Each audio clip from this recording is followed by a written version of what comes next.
Good morning, good afternoon, and good evening to all the eminent guests and professional colleagues from across the world. Let us pray for the world for happiness and well being. Let us pray that we should witness positive and auspicious events and no one should be in grief. I hope you are safe and in good health as you join us for yet another interesting webinar organized by the Institute of Company Secretaries of India. President ICSI will brief about the activities of ICSI to our esteemed panelists. I would like to tell some information about CSIA, Corporate Secretaries International Association. And India is representing through ICSI, and I am the president of CSIA for 2021. Almost after a decade, India has got this position. We celebrated a decade of existence last year, and through our members, we represent more than 1 lakh company secretaries and governance professionals in more than 100 countries in the world. CSIA relocated from Geneva to Hong Kong in 2017, but our members are located in Africa, North and South America, Asia, Europe, and Australia.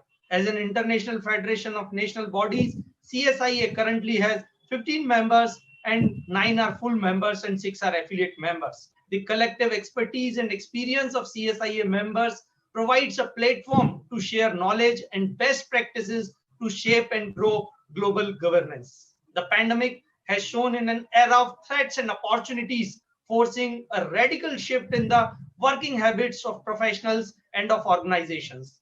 The challenge now is in knowing what should be done to thrive on opportunities that it has thrown onto us and to perhaps analyze the emerging technologies that could impact businesses. We all realize that to keep pace with the changing regime and dynamics, professionals like company secretaries and governance professionals are expected to persistently upskill their knowledge and competency to fill in that essential strategic role in the organization that supports the board and leadership in pursuit of governance excellence. We also accept that governance is not just about policies and procedures. With the influx of technology and globalization, businesses are more exposed to risk and financial meltdowns. Hence, there is a dire need for organizations to have a leadership with absolute integrity, a culture attuned to potential risk, and the competency to manage the ebbs and flow of effectively. The suite at major corporations world over has accepted the need for strong board involvement to facilitate decision making regarding strategic and enterprise risk. They have thus taken up the importance role of leading from the front. In accordance with the organizations are further imbuing the risk management culture down the line. The webinar today has been specifically curated to focus on the role of company secretaries in the areas of cyber and strategic risk, regulatory and legal support, transactions, mergers, acquisitions, and accounting and internal controls. I compliment and congratulate Lakshmi to organize this high-profile webinar with the experts like Chuck, who occupied the positions of CEO, Deloitte Advisory, and holding more than half dozen board positions on Fortune 500 companies and US-based universities. And we also welcome Edward, who is currently serving as a leader of accounting, tax, and treasury at American Standard Brands, a subsidiary of Lixil Corporation, covering all operations in the American region.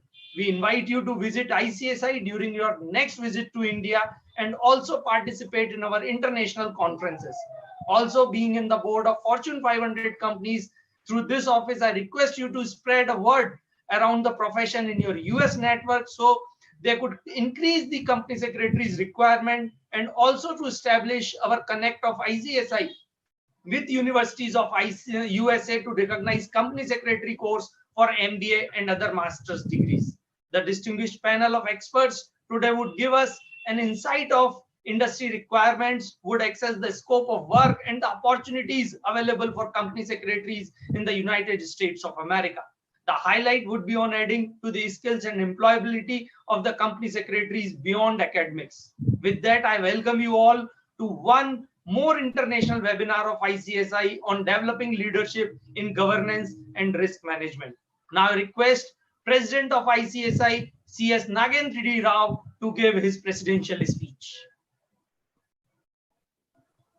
Thank you, Ashish ji.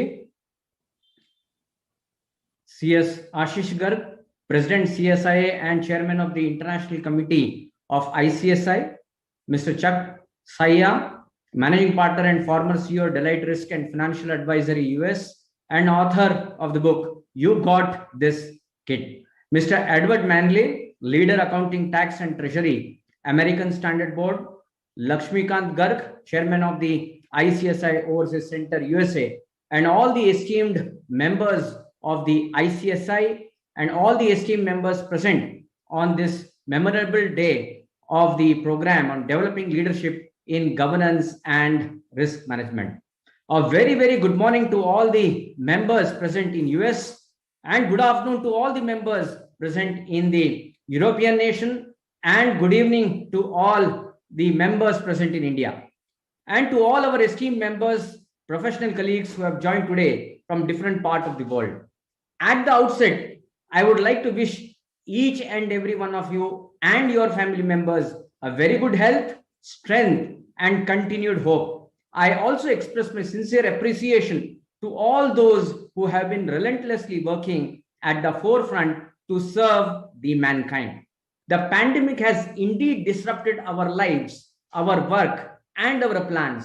It has become crucial for economies and also for individual organizations to implement well-directed and well-resourced responses that are inclusive, forward-looking, and aligned with the recovery and regrowth processes.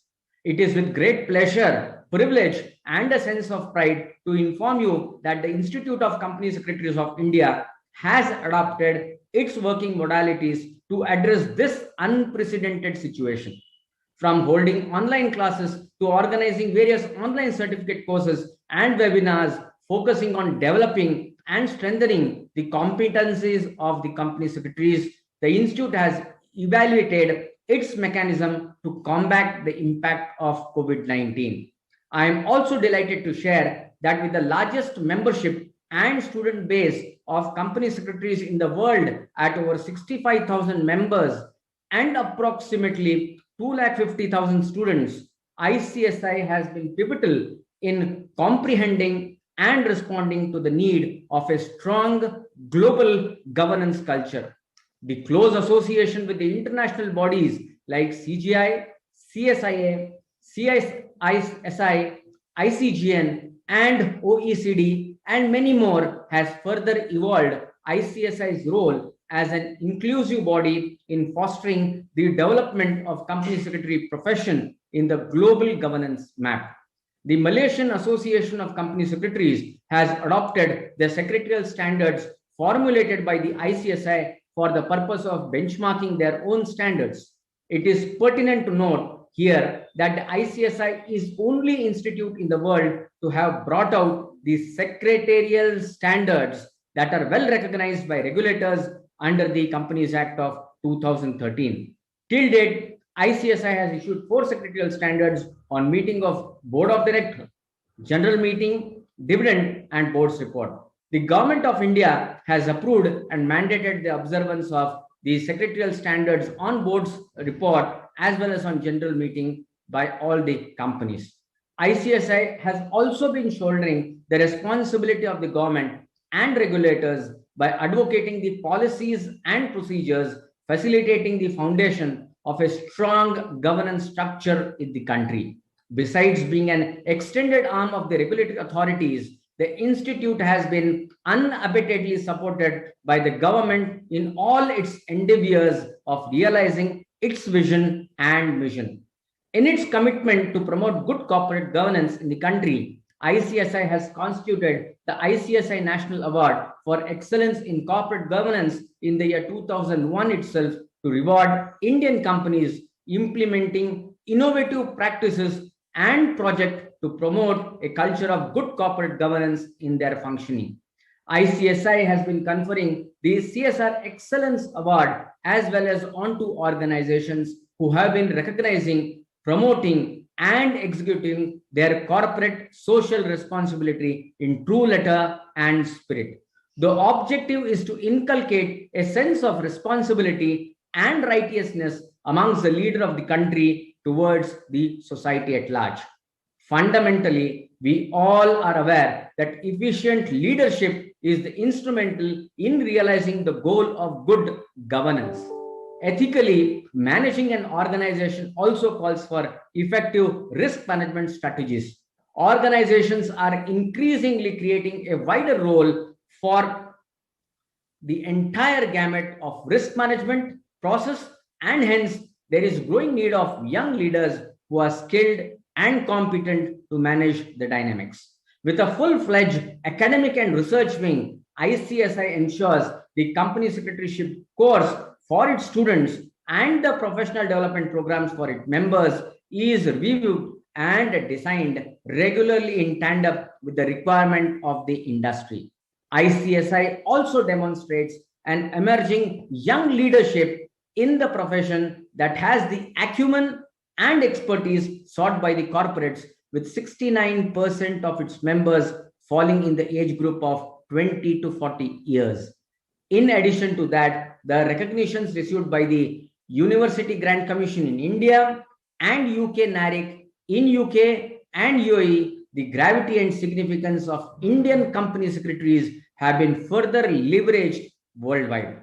The webinar today has been curated to address this new angle in leadership by reflecting on the prioritization of risk in governance and integrating it with the overall organizational strategy. I hope that each one of you attending the webinar today are to be able to capitalize this opportunity of learning and enhancing your leadership. And at the same time, I also wish our eminent panelists are able to provide a better perspective of the industry expectation from company secretary. I wish this webinar a grand success, and I also wish that many more programs we will be having to ensure that participation across globe will be there for furtherance the leadership and governance across. Once again, thank you very much for all the esteemed speakers and panelists for their gracious presence. And as a President ICSI, we will be more than happy and looking forward to meet and greet you once the situation normalizes in India. Jai Hind, Vande Mataram.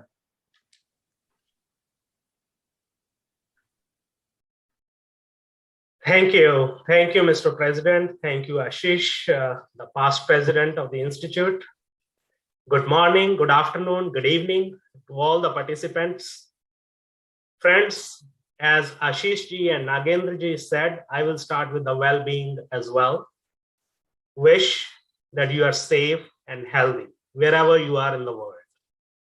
I know we all have had difficult circumstances, but those specifically you in India, my thoughts and prayers are with you. Today, what a day that I got a privilege to open this high-profile webinar and moderate the panel discussion with the esteemed speakers. So thank you to the profession of the company secretary, my first love. Thank you, Mr. President, and thank you, Ashish. My name is Lakshmikant, and those of you who have heard me before as a speaker on the webinars, I work as a managing director with Deloitte Advisory. Today is the day that I got the immense pleasure to welcome and present to you, ladies and gentlemen, my CEO, Mr. Chuck Seah. Chuck Seah is a former CEO of Deloitte Advisory. If I start reading his resume, that's the only thing I will do over the next two hours or so. He occupied various C-suite roles: Chief Risk Officer, Chief Data Insight Leader, and many more. He has more than 24 publications on leadership under his belt. Recently, I got a chance to read his book. He authored, "You've Got This, Kid." This is to inspire the young professionals. As Nagendra ji said, we have 70% of our company secretaries between the age of 23 and 40. So what else do we need? It's a word of advice for the young leaders. Chuck Sayer is the founder of the leadership foundation You Got This Kid. As I said, in his 30 years of experience, he had various leadership positions. He is a CPA. He holds an MBA from Quinnipiac University. He is a member of the Board of Trustees and chair the board student and academic affairs committee at the university. Chuck's foundation is making a difference every single day in this world. Every single day they produce a new leader. They are doing the work of helping lupus research and environmental sustainability studies and making a difference. So ladies and gentlemen, once again, I welcome Chuck Sayer. Second, I got immense pleasure to introduce my friend, colleague, Ed Mainley. He is currently serving as a leader of accounting, tax, treasury, and whatnot. He has occupied various financial roles you can think about: internal auditing, internal control program, financial reporting, mergers and acquisitions, restructuring, process improvement, leadership development at American Standard Brands. It's an iconic brand. If you go to your kitchen and bathrooms, you will find the American Standard brand product. Before that, he worked for Tyco International, a large multinational public company. He visited 30 plus countries for work. He lived in Singapore for 7 years. He worked very closely with India. He visited India as well. And I'm sure he will share the stories from India. Chuck is also a licensed CPA alongside Chuck, Ed, and myself. So Ed is also a licensed CPA, and he went to University of Southern Maine and LaSalle University. When he is not working, he enjoys his favorite sports teams and spending time with his family and 3 dogs in Philadelphia, Pennsylvania. Ladies and gentlemen, I am a very small guy in front of Chuck Sayer and Edward. Leadership is the theme of today. And in my 20 years of experience, I can tell you there cannot be a better panel to talk about leadership, to talk about governance. Today, although we will touch upon the leadership angle from business perspective, but here are my 2 cents of leadership in general, just to introduce the topic. I like to say that leadership is an art of living. Leadership is a state of mind. Often we confuse leadership with strategies and tactics. Strategies and tactics are great business words. In my previous speeches as a speaker, I talked about the business chemistry, the elevator speech, the golden circle of what, how, and why, making your value proposition. All are good business strategies, right? To be a successful businessman, to be a successful practitioner. But today, we will go beyond. We will talk leadership. A young boy who has a little pocket money, poor young kid, sharing a snack with another poor young kid who has no money is leadership. Taking an initiative to help the elderly population in elderly care centers without any intent of becoming a nurse or a doctor is leadership. Becoming a doctor, becoming an honest lawyer, becoming a policeman, becoming a firefighter, taking that initiative to save the world is leadership. Can we think of a doctor sitting in an emergency room, 3 patients, 80 years old, 50 years old, 20 years old, all requiring same attention? What kind of strategies and tactics will work? The only intent of saving all 3 matters, and that is leadership. A firefighter with the intent of saving the lives is leadership. When he's on the ground, he's in the field, yes, he could strategize how to save maximum lives. If he's tactical, he can try to save his own family first.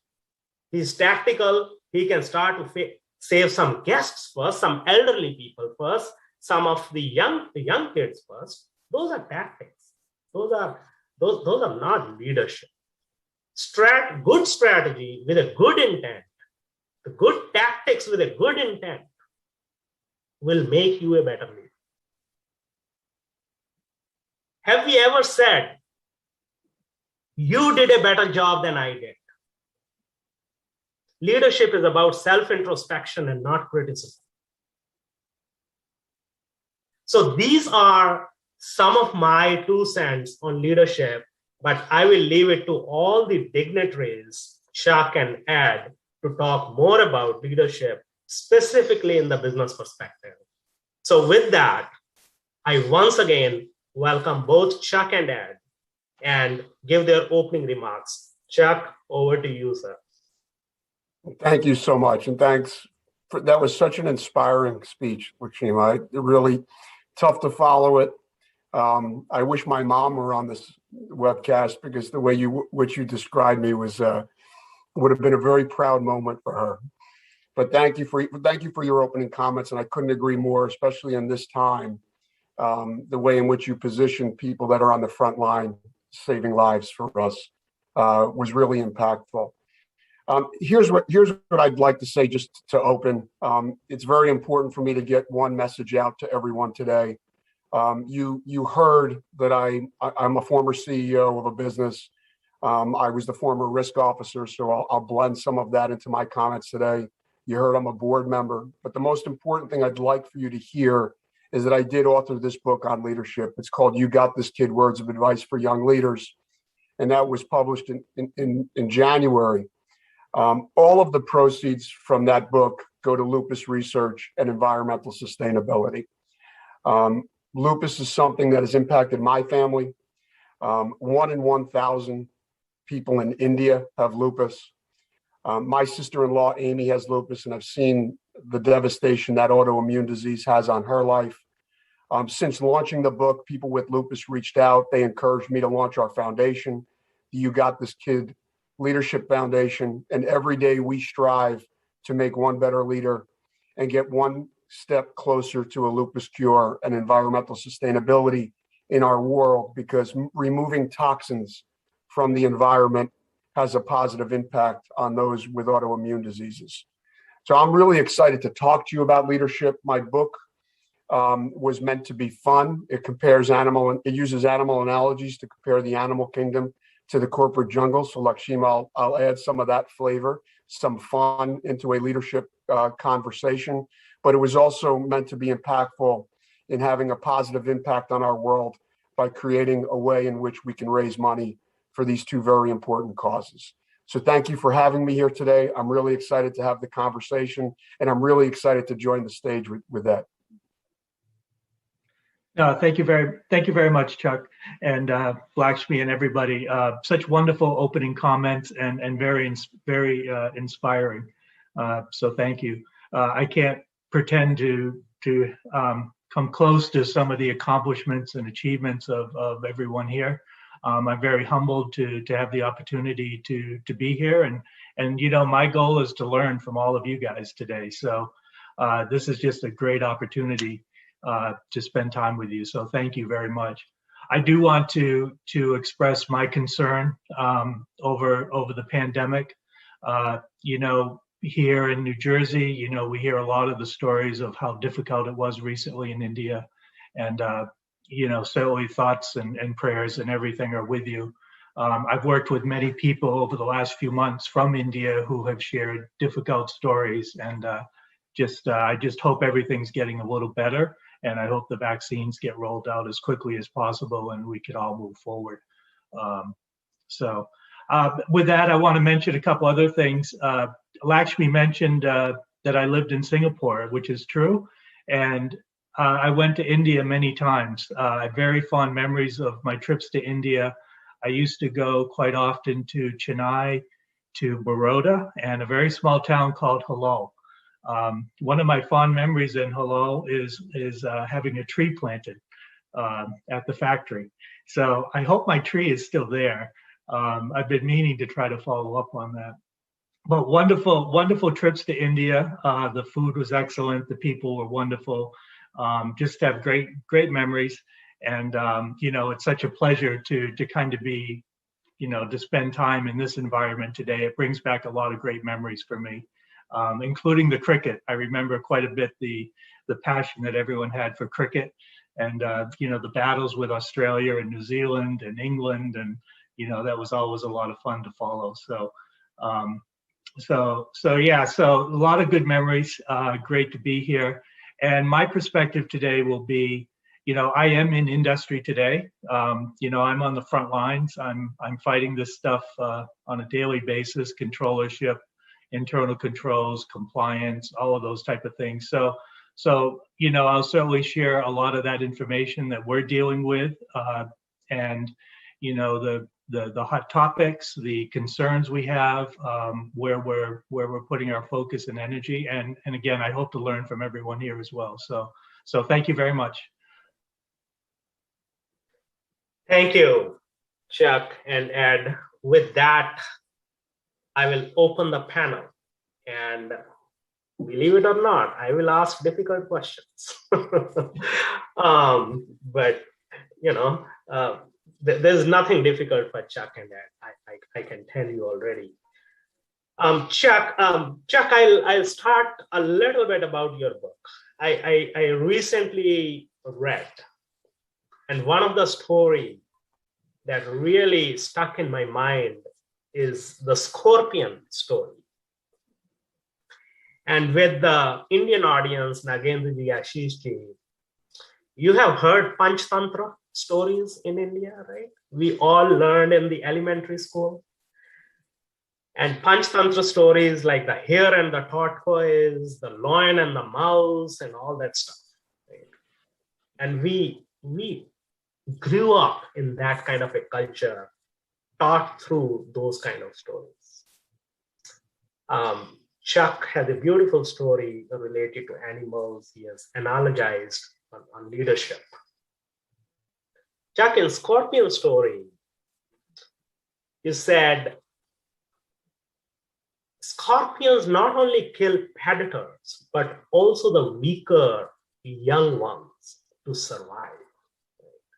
The corporate equivalent of scorpions are managers or team leaders who will throw your reputation or career path away to save their own. They are easy to spot. You just need to be alert. And it's not difficult. It's not easy to change their behavior, right? Because scorpions are scorpions. They know how to bite. And it's better to find another animal den or just to change your team. I have a dilemma, Chuck, that in Indian context, right, when we are desperately looking for jobs, we don't have too many options. How to get rid of that scorpion? Number one. Number two, I find a fine line between the self-introspection, whether the other person is really a scorpion. How do I know that, right? Do I not to self-introspect first? Am I wrong in my judgment? So that kind of dilemma I have. I defer to you to give me an answer, but I start with you to talk a little bit more about your book, a little bit more about the leadership stories that you have mentioned in the book, maybe share a story, maybe answer my question, whatever you want to. Yes, so Lakshmi, thank you for the question. And I have to tell the audience that the only character in the story, there's 7 characters, there's 7 animals. And the only vicious one in the entire book, you asked the question about, which is the scorpion. And I generally don't start the conversation there. There's 2 sections in my book.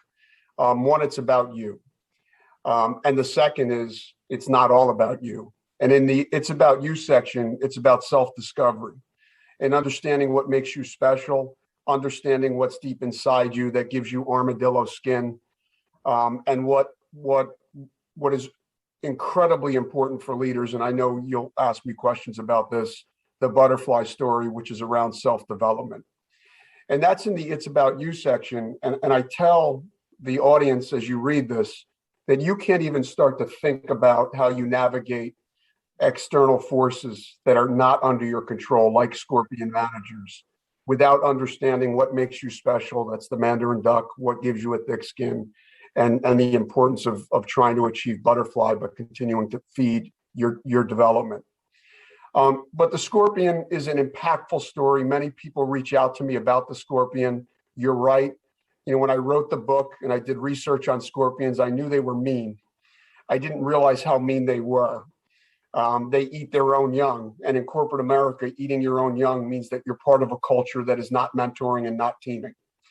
But there are other stories, and it's about you, and it's about team. We talk about dolphins and how they've saved surfers, real stories about dolphins and how they've saved surfers. My favorite story is about a mother eagle who raises 2 eaglets, and that's about mentorship. And then the last story is dogs, and it's about diversity of thought.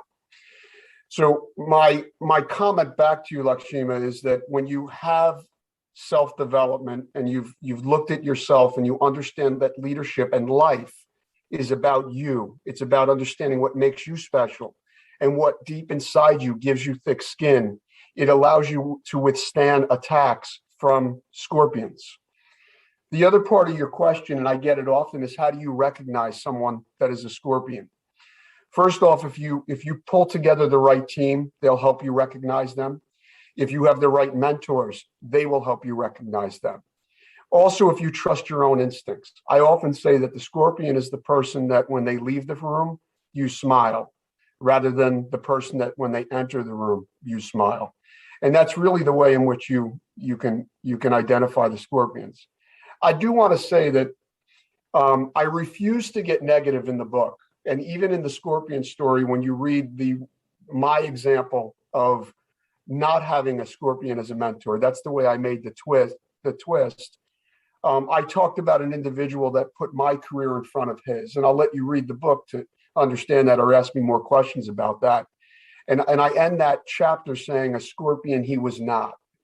I was offered an opportunity to work for someone, and the only person it was going to impact was my manager, because I was leaving him. And he said, you need to go do this. A scorpion he was not.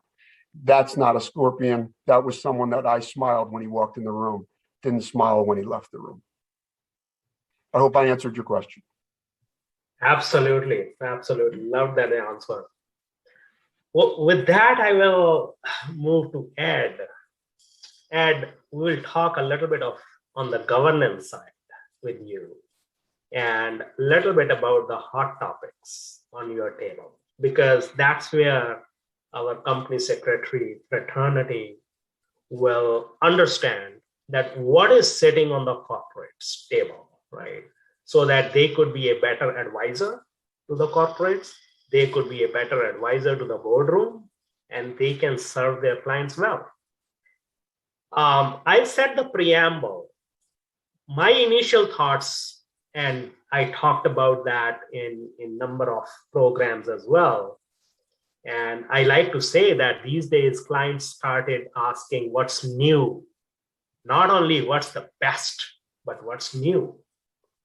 And often we touch upon the topic of environmental, social, and governance. This ESG topic has emerged. There is a SPAC topic, special purpose acquisition entities, that have emerged. And ESG, I see a great role for company secretaries to play, because the concept is new and the governments are supporting that. And at this point, the discussion is more around the business and operational aspects of it. I have personally started thinking the accounting aspect of it. You know, you think about if there is a change in the regulations on waste management and hazardous products, there could be your property, plant, and equipment that may reduce the useful lives. There could be an instance where there could be an impairment trigger for your business. There could be an instance your inventory may go obsolete, right? So this is how I started thinking about ESG from accounting perspective. A lot of regulators, SEC, FASB, they are thinking about coming out with the framework. So share your thoughts on what's hot on your table or generally in the industry. Ed? Yeah, thank you, Lakshmi. Actually, first I just want to follow up with something Chuck had said.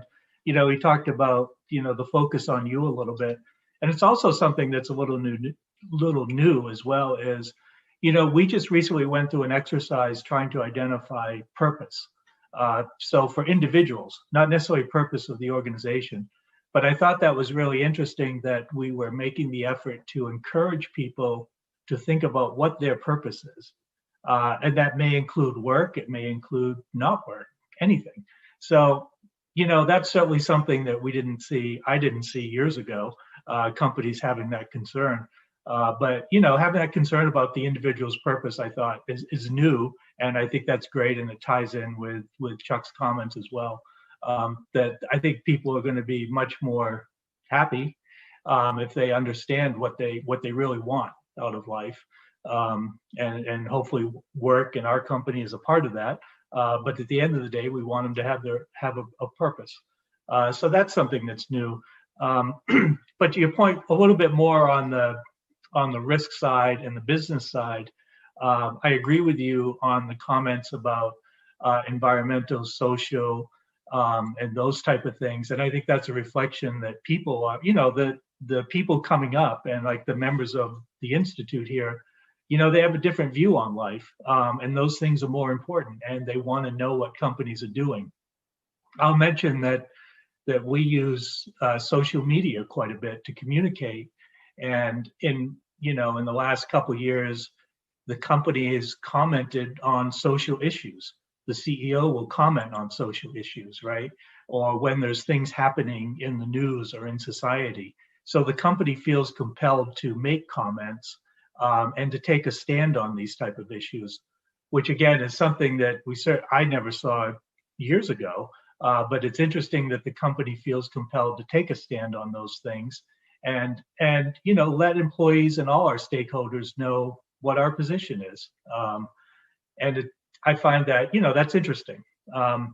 So some of the other things that are really hot topics and things that we're focusing on is number one right now is cybersecurity and fraud awareness. So more specifically, things like email phishing. I'm sure everyone is seeing that, but we'll get emails that boy, they look really good and they look really, it's amazing. They come from people in authority. They have a personal flavor to them. And then they're asking for something. They're asking for a link to be clicked or something to be done, money to be wired or something. And boy, those are really dangerous because when people are busy, they're just trying to get things done. And so it's a real problem. And we've spent an awful lot of time on fraud awareness and training.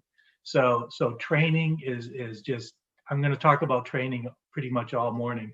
Training is just so important in these areas of fraud awareness and compliance and all these matters. The other key item I want to mention, Lakshmi, is master data. So as we become much more digitized as organizations and businesses, it's all about the data and how you control the data. It's just we're just finding that to be so critical. That also ties in with processes. So if you have good control over your master data, you ultimately have good processes, and good processes lead to good business results. So master data is incredibly important right now, and it's hard. It's hard to put that governance in place. But that's where the work really needs to be done, and we're continually pushing that, along with the fraud training and some of the other things. Excellent, great insights, Ed. Thank you. Mm-hmm. With that, I'll move to Chuck. Chuck has occupied C-suite and boardroom positions. So company secretaries, I know the president has touched upon the role of a company secretary in India and globally. And we all know company secretaries are the advisors to the board of directors. And there is a young brigade of company secretaries, and there is an innovative thinking going on. Chuck, if you can share your perspective of some board-ready characteristics of the professionals. You have been advising on the board of directors of large Fortune 100 companies, not-for-profits. What advice you could share? Maybe share a story with our company secretaries to be a great advisor to the board. Yeah. Well, thanks, Lakshmi. And Ed, I loved your opening there on purpose. I think that's a brilliant thing that your company is doing. I've been spending a lot of time speaking on my book at various organizations and companies, some Fortune 10s. You could figure out who that might be, and universities. And one of the meetings that we started with at a particular university, we went around the room and every one of the individuals talked about their purpose, and that's the way they wanted to start the meeting. And I think that because of that, we have people that are coming into the corporate world that are pushing senior leaders to really think about their mission and their purpose as an organization in order to attract the best talent. So Lakshmi, your question around board ready, board leadership. I'll go back to the book again because I'd like to share another story there. One of the things that amazes me about the title of the book, You Got This Kid, Words of Advice for Young Leaders, is I've watched a lot of leaders that I hand the book to or that purchase the book, they immediately hand it to someone that they think is young. They look at the title and they go, well, I'm a leader and I'm not young. Here it is. And what I've witnessed from the best leaders is this understanding that you're never done developing. In the third animal story, it's about a butterfly.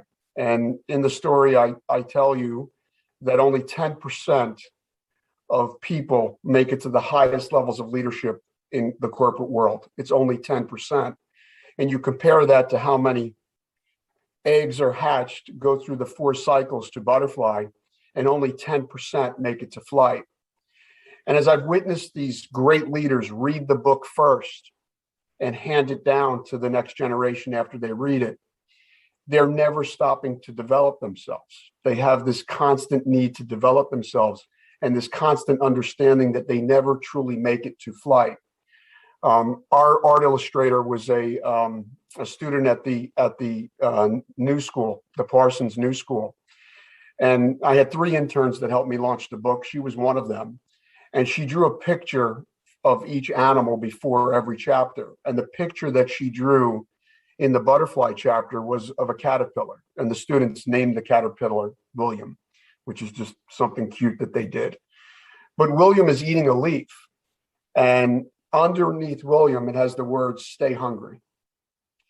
And when a board is looking at management, or when a board is looking to add someone to their board, they want to make sure that it's someone that understands that they need to stay hungry, that they're continuously developing and continuously trying to strive to get to the next level and never satisfied with where they are. So that's the characteristic that jumps at me the most. It's a group of individuals that are continuously trying to develop themselves, develop others, and develop on the company's mission. Excellent. Thank you, Ed and Chuck, for your insights. Ed, with that, I'll move to your side. Again, a little bit on the social aspects, on the well-being aspects. A lot of times I hear the word, I'm crazily busy. And I'm proud that I rarely use that word. And I often say that if you know how to set a goal, right? If you know how to set your priorities, and if you know how to lead a team, probably you won't feel busy. In the context of well-being these days, the employee burnout has become a hot topic as well. And the importance of human capital these days is more than ever before, thanks to COVID, right? We are talking about human capital. I like to believe that we need to spot our people's burnout early in the game, right? Before it becomes uncontrollable.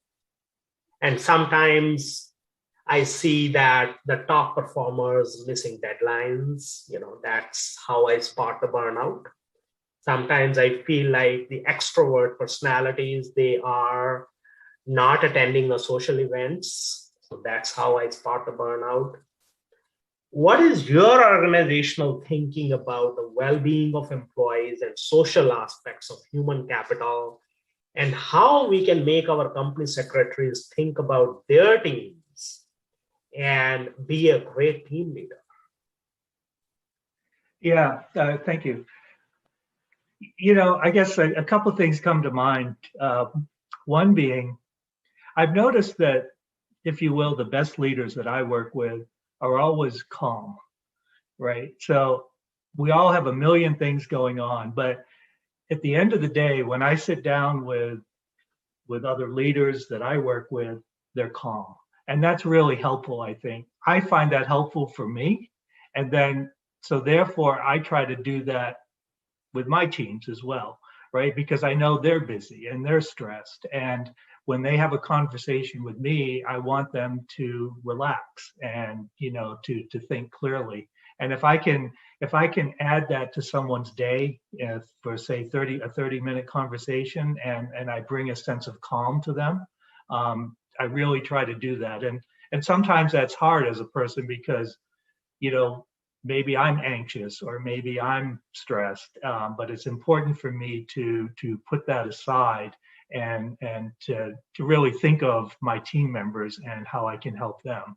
So that's it's interesting. I never really thought of that until COVID came along in the Zoom world, but I noticed other people doing that, and I'm like, yeah, I really have to do that same thing because it's helpful, right? We all just need a sense of calm and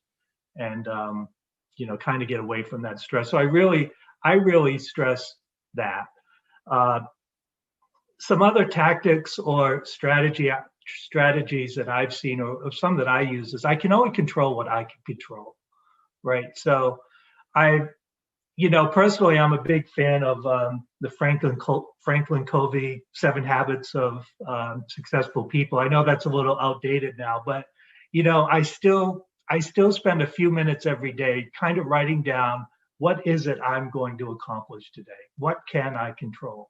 So I can't control all the hours in my day, but I can control getting 3 things done, whatever those 3 things may want to be, or whatever the case may be, right?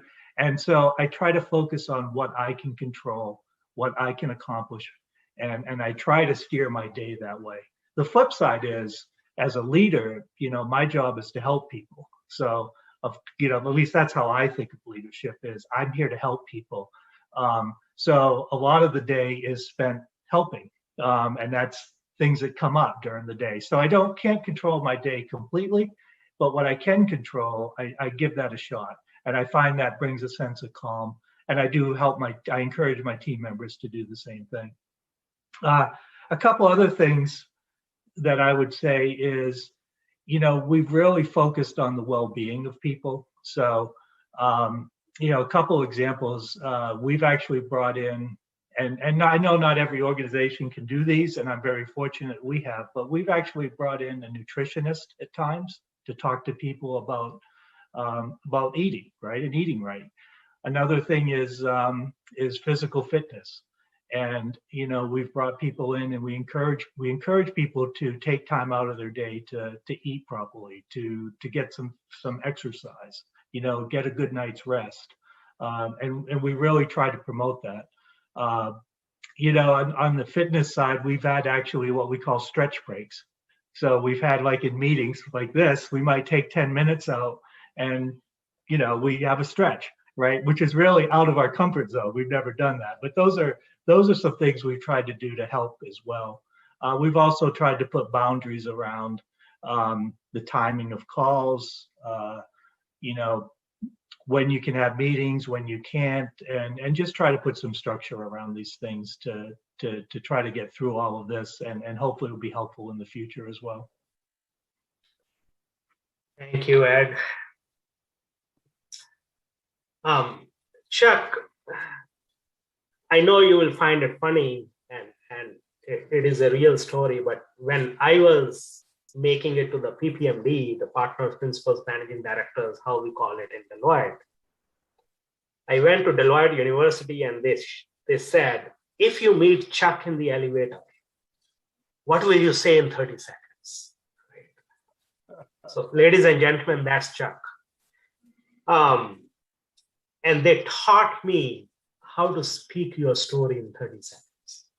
And Chuck has met probably dozens or hundreds of such people who tried to share that elevator pitch or story with him. So I want to hear directly from Chuck, what kind of stories did you hear? What kind of ideas that you like and implemented within the organization or outside the organization? I know, the company secretaries, young professionals, how would you want them to shape their stories? What are the things that you like or dislike? I don't remember you meeting me on the elevator, by the way, Lakshmi. Did we ever have that chance? What were you going to share with me? No, I couldn't get that chance. I've always appreciated the opportunity to have diversity of thought on my teams. I simply don't understand the other way. And you read the book, so you know that there's a chapter on dogs, and in that chapter I talk about German Shepherds being overbred and what that means in terms of the corporate world around groupthink and diversity of thought. But one thing that I'm probably most proud of that I instituted first when I was the Chief Risk, Reputation, and Regulatory Affairs Officer at Deloitte, and then when I was the Chief Executive Officer of the Risk and Financial Advisory business, is we called it a seat at the table. We would give more junior people in the organization a seat at the table within our executive committee. And we'd allow them to sit and be part of that, not witness, to be part of that executive. And at the end of that executive, they would share their thoughts with me privately about the meeting. They also had an opportunity to write and broadcast to all of the constituents. At the time that I was the CEO of Risk and Financial, we were about 20,000 people when you add up the partner principals and managing directors, and they would broadcast their thoughts. And one of the ideas that emulated from one of the early meetings was the concept of ventures. Now, I know you know what that is, like Shima, but for the rest of the constituents, what ventures was a way in which we were going to invest in different digital-based technologies to disrupt ourselves. That was a concept that emulated from a junior person in the room, and we launched something called Risk and Financial Advisory Ventures, and almost all of our investments outside of our people investments started to be driven into these 9 specific areas that were going to disrupt each of our businesses. And it was a fascinating way for us to engage with our community differently, for them to understand how we were making bets on the future and where we were betting the business was going to go in the future. So it might not have been the elevator speech in the 30-second elevator speech, but it was a way in which we were able to engage with the call it the younger community in a different way, and it created an idea that generated a good degree of growth for our business. Can't agree more. That's very insightful. In fact, this is something not only the company secretaries can learn, but institutions like our institute can think about as well, that giving a seat to the young innovative minds and have them observe and listen to their ideas. And who knows, one idea could do a trick. Yeah, and I think one other thing, like, Shane, if I can, one other thing that's important, it wasn't the same individuals, right? It was, we would rotate people in. One of the things that came out of that was an appreciation by the staff of the complexity of the business that we were running and the complexity of the problems that we were facing. So when they wrote out to the community about the topics that we talked about and the way in which the executive was dealing with those topics, it gave a different appreciation to the entire organization on what we were dealing with. It wasn't Chuck yet again telling them that we've got this issue that we're trying to deal with. It was seen from a different perspective, from a different set of eyes. So I wanted to make that point because I think it's important that you don't get stuck on one group of individuals. You rotate them through the process. Okay. Yeah, Chuck, I want to. That's great. If I could, I want to.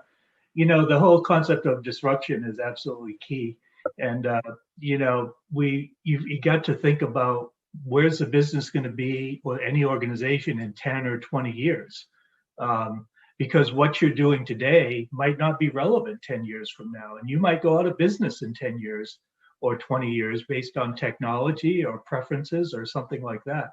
So you've got to have people thinking about the future, and so you've got to think about the future, and you've got to think about disruption, and you've got to have a group of people doing that, and you've got to have an open mind to where is the business going. And you think about, like, we think about the technology. So how is technology going to impact all of our businesses and all of these things? And something that could be 1% of your business, or it could be a crazy idea today, that might be half your business in 10, 20 years. So you've got to have that open mind, and you've got to have people willing to take, as an organization, you've got to be willing to take a risk. It's okay to fail. It's fine to fail, to have some, testing, examples, experiments, and some of those things are going to be the future of your organization. So I agree completely with you. You've got to have an open mind, and you've got to think about disruption and think for the future, because you don't know what the future is going to bring. So don't be afraid to fail. Exactly right. Yeah. And leadership is not about titles, right? And Right. I heard Chuck appreciating the idea of a new partner in the room in Florida when I was attending the first meeting as a PPMD. The idea was that today's schools and colleges, they are bringing new innovative ideas, right? We should listen to our junior analysts and consultants and senior consultants, and not just rely on the top-notch, position holders. Ed, coming to the corporate compliance a little bit, since that's the topic of extreme relevance for company secretaries. Could you share a story or something or an idea to the compliance officers, like company secretaries, to be effective in their roles, like both in practice and in industry? So just the key ingredients of corporate compliance here in the States. Yeah, thank you. So I would say, first of all, I would say number one is actually having a compliance program, right? So as a company, the first question is, do you have a program? And then that leads to a question of, well, what is the tone at the top? What is the priorities of the organization? How seriously do you take compliance and ethics and those type of things? And getting an answer to that question. Then, if you do have a compliance program, you should have a leader of the program. And, a couple of the other things I think about are, first of all, it really comes down to trust, right? So the organization has to trust the idea of compliance. So treating people with respect is extremely important. Integrity is important. So, a compliance officer is not the police officer, right? You should feel comfortable talking to your compliance people. because ultimately that's the best way to do it. If you, the example we try to promote is, if someone in the organization gets approached with something, so say they're going to get a gift or something or whatever from a vendor or something, the best thing to do is go talk to the compliance person, make sure that the compliance person's aware, and the compliance work, communication and transparency is 90% of the battle. So if you have people that are comfortable coming to you to say, hey, I got this situation, what do you think? And have a conversation, that's extremely valuable, right? You don't want people hiding things from your compliance people. So trust and treating people with respect, I think, is extremely important.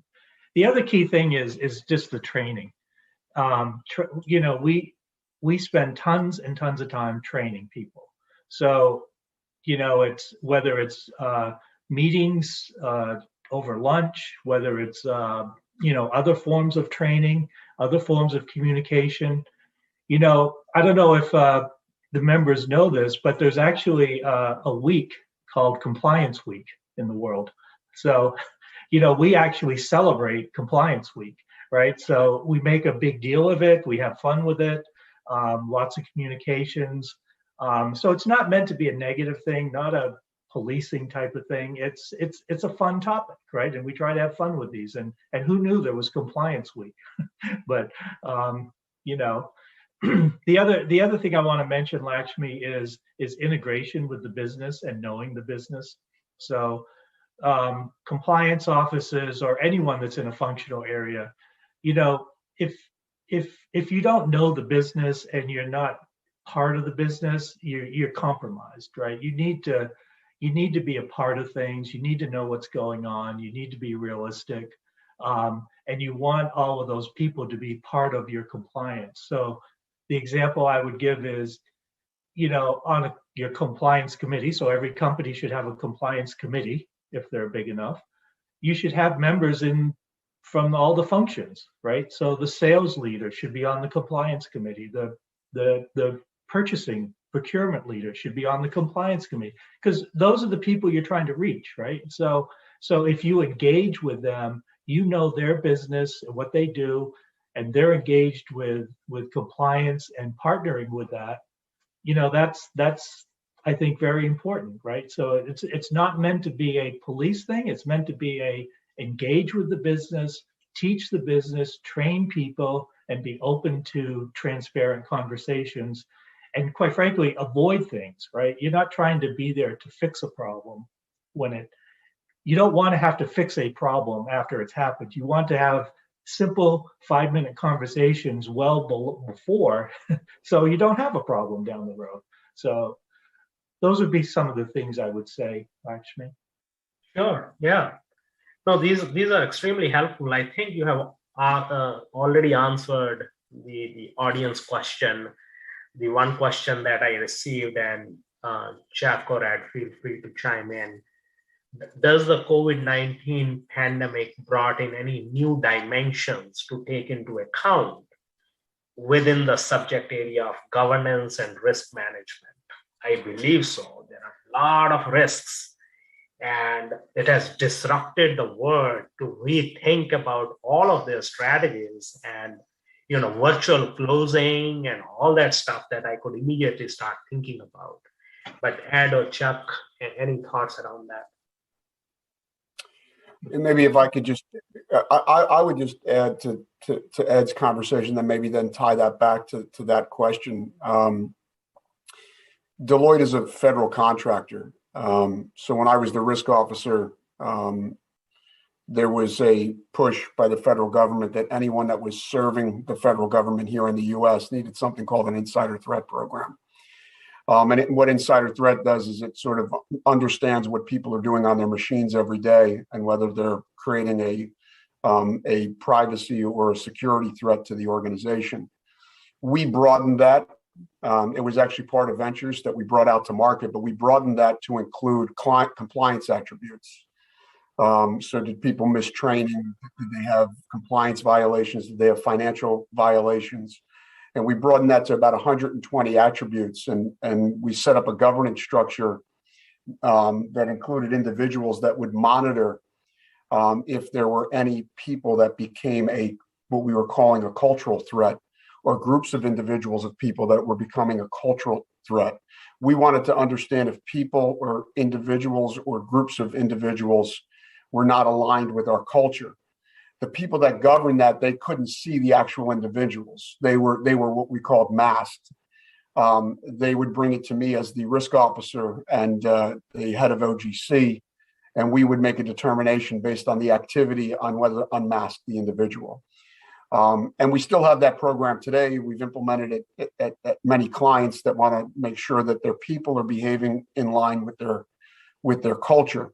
One thing that is very scary for corporations when they bring that idea, or when they're offered that idea, is, will the people feel like you're just over policing them? And what we did is we notified our people, and then it took us about, I always joke, it took us about a month to try and get the words right with OGC to say, this is what we're doing and this is why it's a benefit to the organization.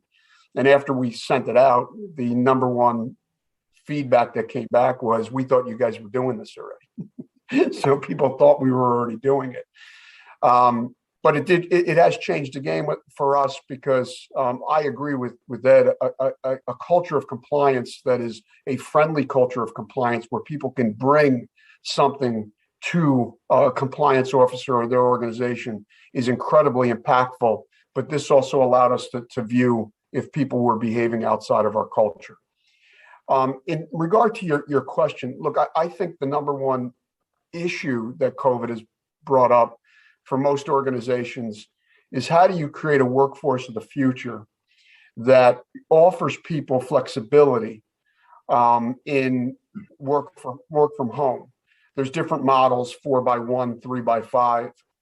There are different institutions that are veering towards, you need to be in our building to understand our culture, versus other organizations that are work from wherever you want.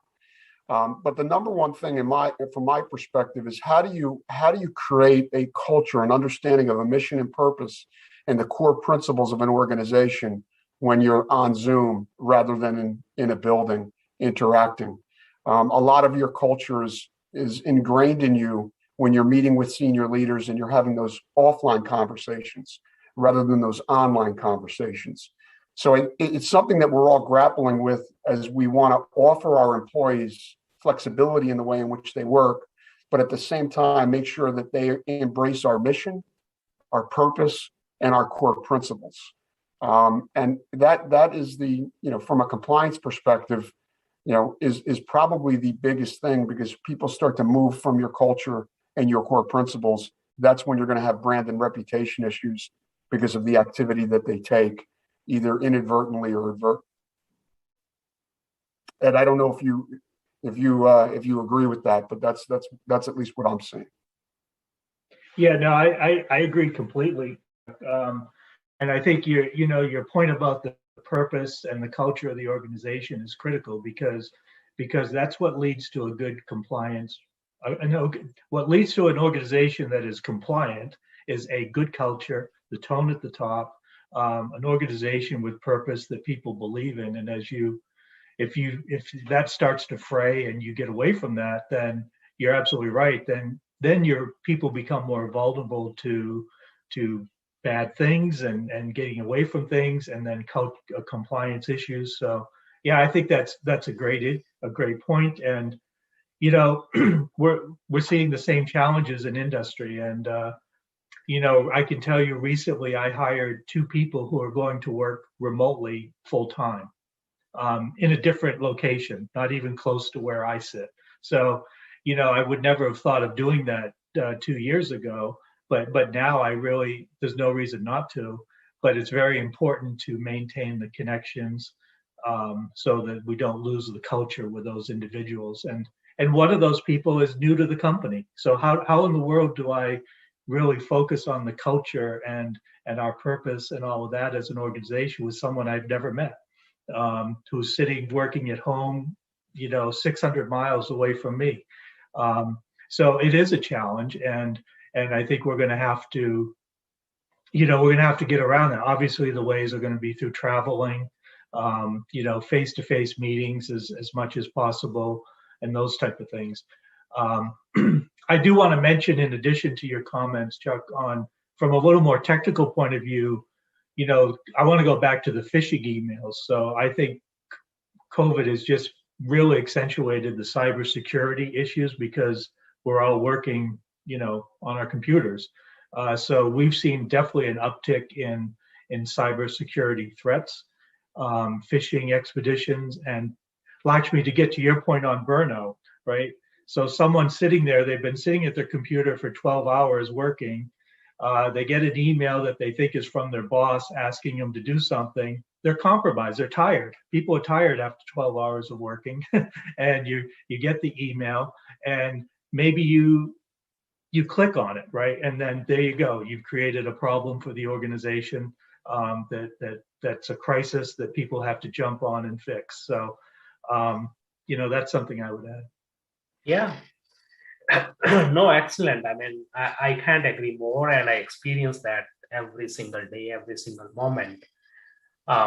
Just a little bit about our practitioners. Like at Deloitte, we practice as a CPA or any other risk professional, tax professional.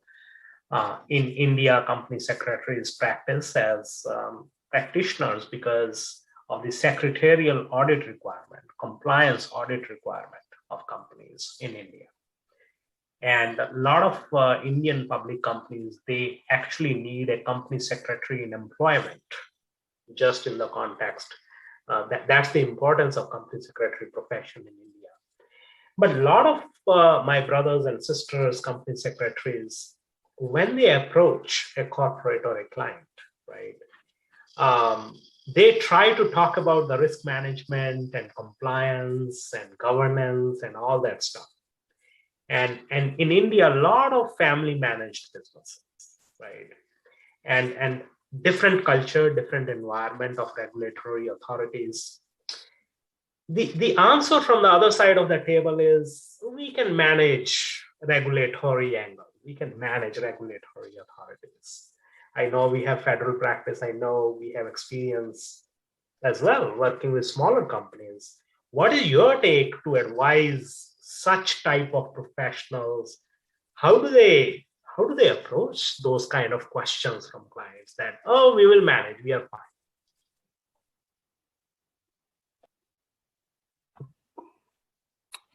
You want me to start, Ed? I can take this first. Please. I mean, let's. You have that struggle, frankly, in established companies all over the world. If you look at the regulated industries, they have a different appreciation for risk and regulatory management because they've sort of been forced to, and it's been ingrained in their operating models. So if you look at banks and life sciences companies that are trying to protect their science, they have a different idea on risk management than folks that are not in highly regulated industries. However, we're starting to see a shift, and that shift is the evolution of a chief risk officer across all industry sectors. And that really started to happen after the financial crisis. And then it really started to accelerate because of, frankly, as Ed has talked about, cyber and some of the brand and reputation issues that have occurred either because of people risk or because of cyber risk to institutions, and who was managing and understanding what those risk issues are. I always try to tell people that you need to make risk a strategic conversation. And if you can make risk a strategic conversation, one of the things when I was the risk officer, I was afforded the opportunity to have a seat at the table. I was on our executive committee, and I was a direct report to our CEO, which was a very valuable thing for me as the risk, reputation, regulatory affairs officer, because the CEO was telling the rest of the company that this was very important to him. And we came up with the tagline together that we were going to make risk strategic. And as a result of that sort of ownership by Joe Echeverria at the time, the rest of the organization understood that we were going to look at risk differently. So your conversation can't start at the middle layers of the management or even at the executive layer. It has to start with the president and CEO and them having an understanding that to make risk strategic will make your organization better. And when you talk about making risk strategic, it's really taking your strategy and aligning your strategy to the strategic risk issues that could prevent your strategy from being executed on. It's not compliance issues, operational issues. Those are very important to deal with, but you really need to have that executive level strategic conversation, and that can change the opinion of risk within some of these organizations that you're struggling to get attention around. That's a great tip. And Sorry, I would add, if I think to your point, some organizations aren't as big and don't have as much resources or availability to focus on these things. And I think you always have to be realistic. If you're in a smaller organization or family-run business, that can be very difficult, I'm sure. Being realistic, doing what you can to promote doing the right thing. But I would always say it goes back to doing the right thing, right? We all know what is right and what is wrong. And in any situation, you can generally make a good judgment. And if the organization is smaller or family-run, and you don't have some of these other structures in place that Chuck's talking about, it's always just promoting it, doing the best you can to promote doing the right thing, being compliant, putting the priority on it, focusing on it, and emphasizing the value that the business will get out of that. Because I will add that, the businesses that are well run and that are compliant are generally more profitable. So it takes a little time sometimes, but try not to think about the short-term gains, but think about the long-term value that you can bring to the shareholders and the owners of the organization, which may be a family-run business. So think about the value that can be brought to that family by putting these good processes in place and if you will, doing the right thing. You answered multiple questions, Chuck and Ed, in your remarks, because I was thinking of asking that how the role could be different in a large organization versus a mid-size organization. And you touched upon that angle that if you are bringing a value proposition to a family-owned business, why not, right? They are interested in the bottom line, and if you can save them the cost and risk, why not? Right. Okay. Moving on to Chuck. Chuck, you have occupied board positions at universities, educational institutions. What are they doing? What's the current level of thinking? Like Institute of Company Secretaries, it is also an educational institution, and they regulate the profession of company secretaries. What's going on these days? I mean, how are they making their students, their members, more empowered to face the world, to face the new challenges? You may touch upon some curriculum angle, you may touch upon some of the initiatives they are taking, you may touch upon anything that we could get some tips from to empower our profession back in India. Yeah, well, I would tell you that. So you mentioned I'm board of trustees of Quinnipiac, and I was just announced to chair the Student and Academic Affairs Committee. Before that, I was the chair of the Strategy Committee of the board. I'm also on the Finance and Audit Committee and the Investment Committee, which manages our endowment. And I say it proudly because it's a lot of fun to be on that board and to watch educators educate our next generation of people. If you talked to me a year ago, we were worried about full disruption in the educational higher ed sector. A cheaper way to get an education through Zoom. A year later, after witnessing our students go through Zoom learning, they want to get back in the classroom. And their parents want them to get back in the classroom because there's a lot of way a lot of ways that there's benefit from them not only being in the classroom, but being on the campuses and sort of starting their journey in life on campuses. They get learning that way. Having said that, there is a balance. And one of the things that is a trend, and it's not just a trend at Quinnipiac, is experiential learning, where you're starting to see a shift and an understanding that if you give people real world experiences, they'll come out a more educated individual and more ready to face the world in which they're about to enter.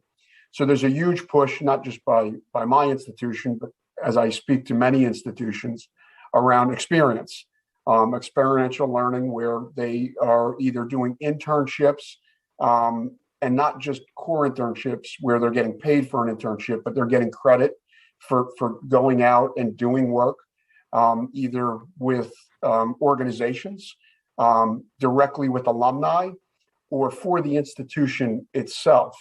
So those are the things that we're currently exploring at Quinnipiac. We're going to accelerate that sort of learning. And I know that we're not the only institution doing it, because I think that that's not only a way to get the students to engage differently this post-Zoom world, but more, in my opinion, more effectively. That's great. And my daughter went to University of Michigan, and they do the same thing, doing the research for the university. They offer credits. They offer positions at the university. They offer credits, the internships at the university, the approach with the employer base. It's amazing here in the United States. And that is something we can do in India as well. And yeah, you wanted to say something on this point? No. Yeah, Lakshmi, maybe just one other.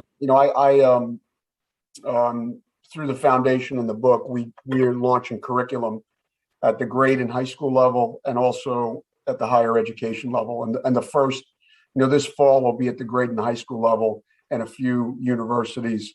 But we launched to be part of a pre-matriculation program at Quinnipiac over the next 6 weeks, where we're teaching the students that are entering the medical school about leadership based on the book, about lupus, and about environmental sustainability. We kicked that off this week, where I got a chance to sit with the students, and we did a workshop based on the book and the animals in the book. And everybody was live. And the students, for the first time in a long time, were live. And the energy in the room, because of that, was very different than when we did a webcast for them, 3 months prior. So I think all universities are trying to balance that live feel with Zoom capability. But I think you got to have both. I mean, if I'm talking to your institution and giving you advice, I think you have to have the ability to have both.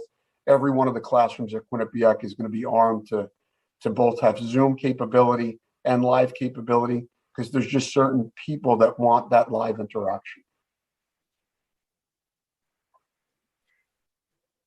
Yeah, and shifting our gears a little bit towards the technology side. I know technology is disrupting the world, and our brigade of company secretaries, they need to be on the top of it, because a lot of the jobs and a lot of the skill set the corporates are looking for is a well-balanced, risk professional with technology background. Whether we talk about the artificial intelligence, we talk about the cloud environment, we talk about data digitalization, we talk about robotic process automation, so on and so forth.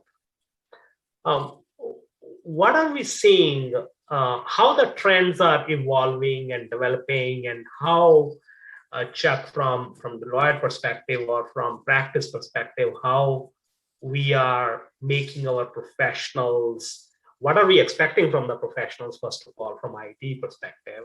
How are we making them ready to be a good tech savvy?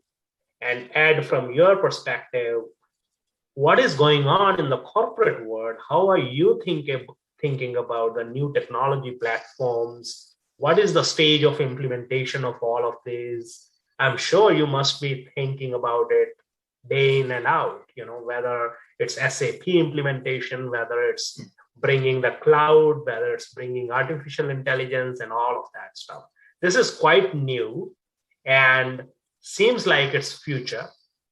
If we think about, a lot of options there used to be, I think we have come to a stage, we have funneled down the options, right? What was possible, what was probable, and what is preferable. Some companies are evaluating what is preferable, how they want to go about it. But any perspective about technology and how we can, help the profession or professionals be better facing the world.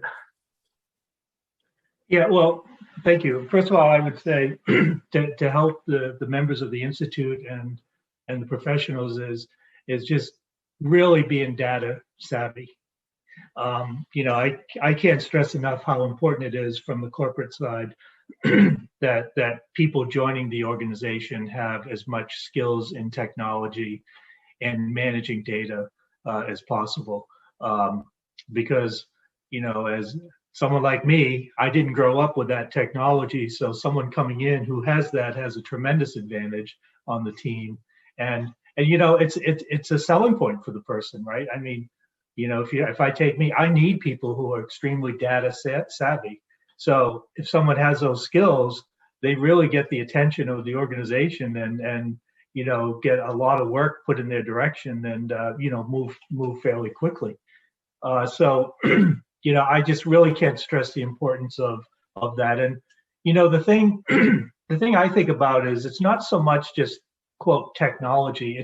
It's the idea of managing the data. So, and I mentioned data governance earlier, right? So it's being able to think about the data and how it all comes together, how you can bring it together and be useful for the organization. So whether it be looking at profitability by SKU or just so many different things that you have to really understand how to bring the data together and use that for the benefit of the company. So those are very important. The other thing I wanted to mention is we think of three things. So we think of people, processes, and technology. So when the disruption comes, someone might say, "Oh, I'm losing my job because of technology or something," but that's not the case. That's not what we're trying to promote. We're trying to promote that no, we may automate some processes, we may automate some things, but that's because we want you to make better contributions to the company. So the focus is use the technology for everyone's benefit. And like I said, so if you can really analyze the data, that's where you bring the value in. So someone else may implement SAP or implement some other technology, but then if you can use that data, you become more valuable. And so it's a bit of a win-win for everybody, is what we're looking for. So it's really the three things I mentioned: the processes, the people, and putting that technology to use. The last thing I would say is it is affecting every area, and particularly in the compliance front. We're seeing technology that helps the audit process, and I'm sure you guys are too. Tools that really focus in on what the risks are. So what are the risks? What are the key things? And we're quickly seeing that the whole auditing and compliance process is going to be using the data and looking at the data. And I know Chuck mentioned a program earlier, right? I mean, we can look at everything and we can target everything in the computers and look at things, and that makes us smarter in the compliance area because it gives us the right things to look at. So I just fully support the idea of getting those skills, and it's going to make people more valuable to the organizations that they join. Yeah, I couldn't agree more, and especially on the data component. The companies that understand the value of data the way you can monetize that data to create businesses or to create new ways of doing things to become more efficient, to create better OpEx. Those are going to be the champions of the future. We have, everyone shares this issue. We have an aging work population that doesn't have the hard skills around data and tech. So you're sort of going after that population with training. And then you've got this young population that has hard skills, but they don't have the soft skills of leadership. So when you talk to educators, they're trying to understand how they can give the younger generation the soft skills because they're so good at the analytics and the tech sector. So it's an interesting problem to try and solve for. I also, the other thing I would mention, Lakshmi, is just the fascinating startup community. If you go and speak to any B school, most of the people that are coming out of B school, they want to go into the startup community. They don't necessarily want to go to big corporations. And you have, as I mentioned, this aging work population that has had wealth accumulation leading up to that. And they're, starting to become the angel investors and the advisors to the startup community. And as a result of that, you're going to see more and more disruption from smaller companies. The reaction to that is not just the private equity firms that are making these buyouts and these investments. You're starting to see corporations see the value of bringing those startups in, giving them a test run within their own organizations, and even taking a stake in those startups. So I think that's a whole layer that 5-10 years from now is going to vastly change the way in which the big corporations engage with tech development from people that are in the startup community today. Wow. Yeah. Yeah. I mean, the chief data officers, right, need to get the insights from the data and key business insights. So at this point, I know what we are doing, that we are helping the data officers define their strategies to achieve that, right? And advancing the data platforms like AWS, Azure, through certifications, trainings, etc., and moving from passive to more proactive data ops, right? Like DevOps and all that stuff. That's how, as practitioners, we are empowering the data scientists, and not leaving everything on them to look into the structured and data and unstructured data and figure things out. Anything else, Ed or Chuck, you would like to mention on the leadership side? I know we got a question that leadership in governance is more motivation, inspiration, but leadership in risk management is firefighting. That there is an issue on the table, we need to deal with that, right? And out of box thinking sometimes. So any reaction to that? Sure. Ed, you want me to go first? You want to go first? Yeah, please go ahead. So I'll bring it. I'll try and cutely bring it back to my book. I mentioned that the first section it's about you. The first story is about a mandarin duck, which is exploring your special sauce. But the second story is about an armadillo. And it's about a particular story in Brazil where it's a true story of Alex the armadillo, as you know, Lakshmi, as you're smiling, gets attacked by a puma. He makes it back to his den bloody, and vultures come to the den. And I'll let you read the rest of the story so you can find out what happened to Alex. And then I tell a story about what gives me my thick skin. And I won't share that with you. It's too long of a story. But what gives me my thick skin so that when I've been attacked over the course of my career, what allows me to sort of appreciate my own brand of special, be my authentic self, and be able to withstand those attacks.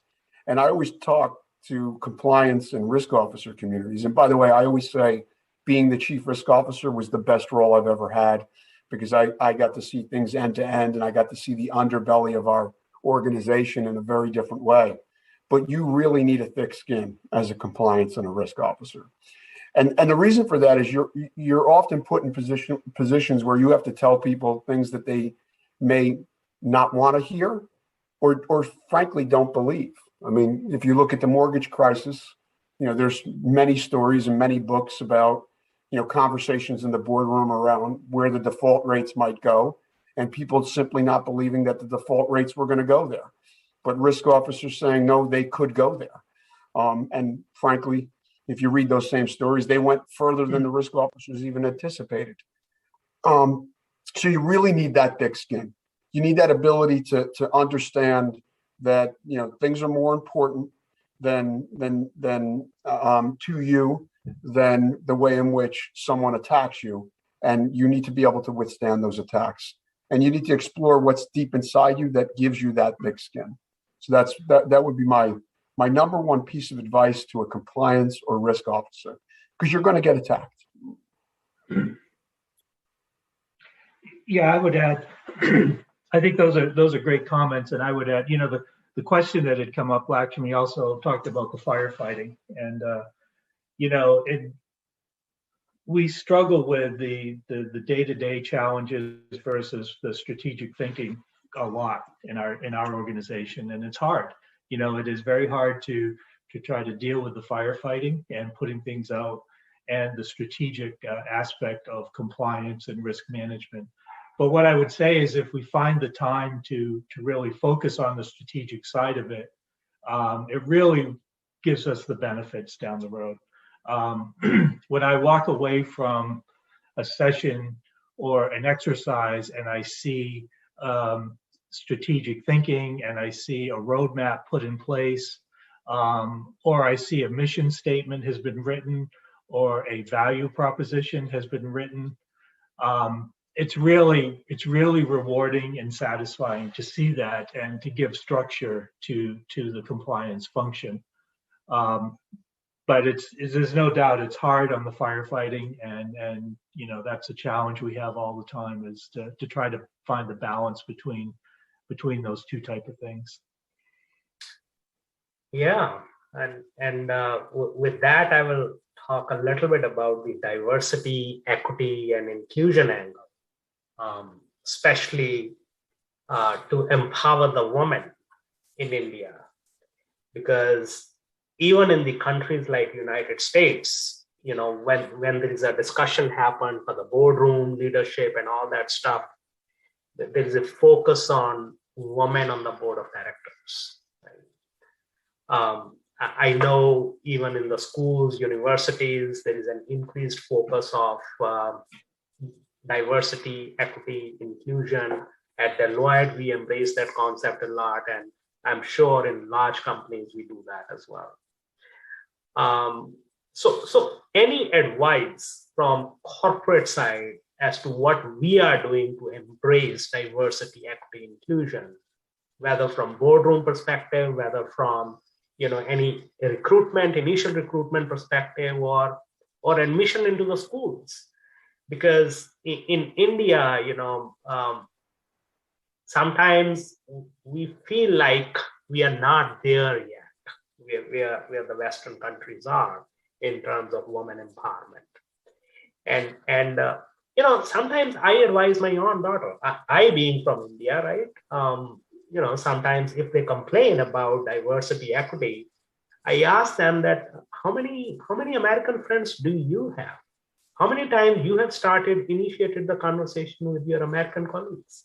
That's also it. We need to self-introspect at the same time.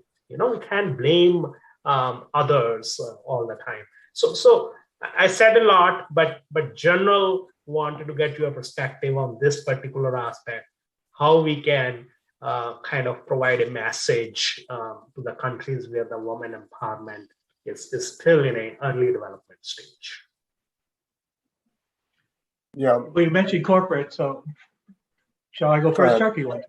Yeah, Thank you. You got it. So, look, I'm not the best person to talk about the challenges that the other gender faces, but I think I can only tell you how I feel and we feel. And in our environment, everyone is equal. Everyone is valued, everyone is respected, and everyone is measured on the contributions that they make to the success of the mission and the organization of the company.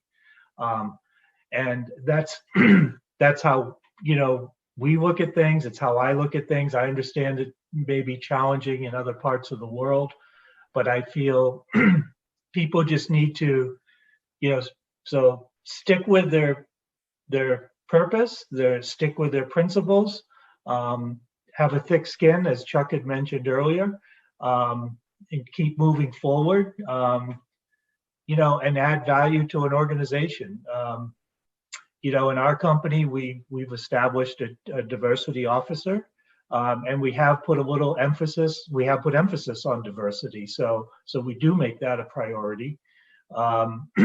But again, from a personal point of view, I don't want to have to make it a priority. I mean, I look at everyone as an equal who may come for a job interview or is on my team, and we just don't even think of these things. So, it's all based on the contributions that someone would make, and I would encourage everyone to stay positive and focus on bringing value to organizations and having a thick skin. Lakshmi, I would add that, so I mentioned in the book that there's that dog's story about the overbreeding of the German Shepherd and diversity of thought on teams that is celebrated makes for a much more powerful team. And in that story, I talk about a moment, one of the more impactful moments in my own career, where I had our executive team, when I was the CEO of Risk and Financial Advisory, go through unconscious bias training. And the way in which that training was set up is it put people in different corners of the room. You had to either go to a place where you were going to talk about a bias act, where you were either the actor, the target, or the witness. And I always tell the story that each of those areas got filled up by my executive. The most emotion came out of the witnesses, because the witnesses witnessed biased behavior and to a person didn't step in to prevent that behavior. And there were tears associated with that. And I always tell senior leaders and board members that it was the most impactful day because it brought our team closer together. We started to get understanding of all of our differences, which made us almost the same in a sense, and made us a stronger team. So I always encourage unconscious bias training. I think that gives you a different appreciation of diversity, equity, and inclusion. It allows you to understand your differences and your similarities. And I think that it culturally takes an organization to a different level. That is an excellent point, because I attended that training as well. So I can vouch for that. It was extremely interesting because it is unconscious. You don't know whether that you are having a bias. I know we have only a very few minutes left, and Nagendraji and Ashishji, feel free to chime in as needed. If you have anything to talk about, to check and add, great opportunity. Otherwise, I can keep asking questions, and we can move into the closing remarks in a couple of minutes. Oh, thank you, Lakshmi. I think most of the points have been covered by you excellently well, and questions have also been answered. And the way in which the flow of thoughts have come from you, from Chuck, and from Edwards, it is really giving a different dimension thought process. And I'm sure the way in which you have presented yourself, it would really, our members would have enjoyed personally, in case Mr. Edward and Mr. Chuck would have been present in India and would have, in the open flora with many members in thousands being present, and they would be really, it would have created a different impact. This is really an impactful webinar which has been organized thanks to Lakshmi, no doubt about it. But I am really thankful to Mr. Chuck and Edward, and we are all eager enough to wait once you come down to to India, so that we can also organize many more programs, and would be eager enough to listen to you and and to see how best the Institute of Company Secretary, its members, can reap benefit out of not only your talks but also way forward, so that our members who are also interested to go to US can learn many things from the talks what you have already told. So thank you once again, Lakshmi. Thank you so much, Mr. Chuck and Edward, for your thought. It's a memorable event. Let me be very frank. Thank you so much. Over to you, Lakshmi. Yeah, I can't agree more. There are brand new concepts, brand new things that we have listened today from esteemed panelists. And Chuck, thank you about talking about your book, your foundation, your experience as a chief risk officer, your experience as a CEO. Sometimes some of the concepts just go over the head. So, and thank you for making those as simple to understand as possible. And that is something I always embrace, that simplicity is the key, and simplicity is a big characteristic of a leader.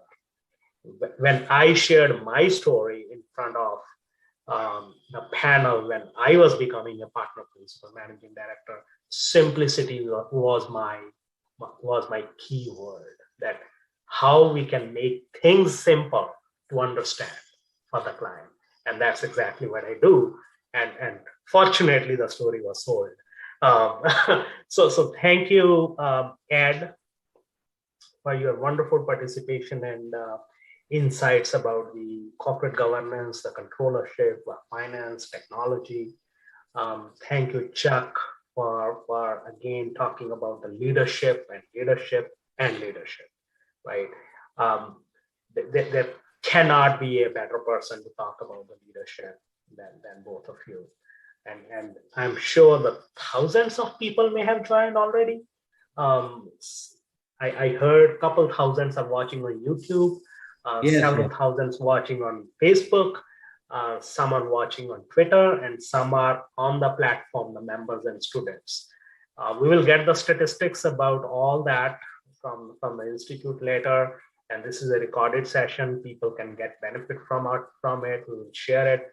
And I encourage my friends to follow Chuck and Ed on social media, and to look at all the wonderful initiatives that they are taking. And specifically, if you get a chance to read all the books that they have written on leadership. I mean, you can talk only a little during this time frame, but you can read that they have left behind. So thank you again. Thank you, Institute of Company Secretaries, for giving us the opportunity. As I said, this is my first love. Why I said this is my first love? Because that is the first qualification I got, right? When the president was here at my home, I told him, I don't know why I have a totally different affection for the Institute. I'm a chartered accountant as well, right? and I'm a certified public accountant as well, but this is the Institute I really want to make a difference. All right. Well, thank you, everyone. We are almost at the bottom of the hour. Any last words, Chuck or Ed, before we close? I would just like to thank you for inviting me, Ed, for doing this with me. I really appreciated your comments and your thoughts. And I want to thank you so much for giving me the platform to not only talk about the book, but more importantly, that all the proceeds of the book go to lupus research and environmental sustainability, and the impact that we're having on people's lives because of these types of forums, Lakshmi, and the money that we've raised, helping patients with lupus and helping make an impact in the environment by building rain gardens and food insecurity gardens and other things that we have planned to do this summer. I started saying I would talk to a tree if I could create awareness, and to be given the opportunity to talk to thousands of people 6 short months out is just mind-boggling to me. And I can't tell you enough how appreciative I am of you giving me this opportunity. So thank you. Ed, any last words, Ed? Thank you very much. I want to thank the entire Institute. Thank you, Lakshmi and Chuck, for everything. I've learned a tremendous amount in the last couple hours. And it's just been a wonderful experience to learn and to listen to everyone's stories. And as I said up front, it was great to bring back my memories of my trips to India. So it's been very, very good for me. Comments I would make to the Institute members is to stay positive and be a champion of integrity, be a champion of compliance, internal controls, risk management. Chuck mentioned having a seat at the table. So we all have seats at the table. We should push for that. These topics are very important, and so be a champion, right? I mean, it's great to be involved in compliance. It's great to be involved in risk management. So it's a good thing. It's something we should all be proud of, and we should, we should embrace it and be a champion. So be positive and go forward. All right. Thank you so much, everybody. And we will see you and we will meet you sometimes again soon. Wish you all the best and be safe. I know COVID is still living and disrupting our lives. So thank you again and good luck. All right. Thank you very much. Thank you. Thank you all. Thank you all. Bye-bye. Thank you. Bye-bye. Bye-bye. Bye. Recording stopped.